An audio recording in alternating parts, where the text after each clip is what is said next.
Assalamualaikum warahmatullahi wabarakatuh. Magandang umaga mga minamahal na kapatid sa Islam.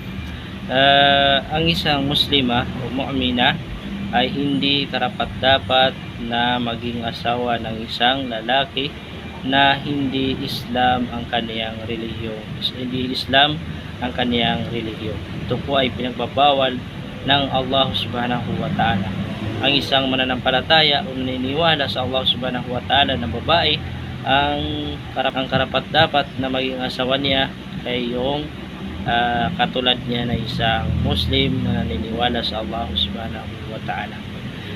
Nakalungkot dahil mayroong mga tao na kung saan ay sinasabi nila na sila ay mga Muslim at iba ang nakapag-asawa sa kanila, hindi Muslim ang nakapag-asawa sa kanila. So ito po ay pinagbabawal ng ating relihiyong Islam, mga minamahal na kapatid sa pananampalatayang Islam. Nung sabi ng Allah subhanahu wa ta'ala sa Quran, sabi ng Allah, la hunna hillun lahum wa la hum yahilluna lahunna. Sila ay hindi karapat-dapat na maging asawa nila, at ganun din naman sila na hindi naniniwala sa Allah subhanahu wa ta'ala ay hindi karapat-dapat para sa kanila ang mga babae na naniniwala sa Allah subhanahu wa ta'ala. Assalamualaikum warahmatullahi wabarakatuh.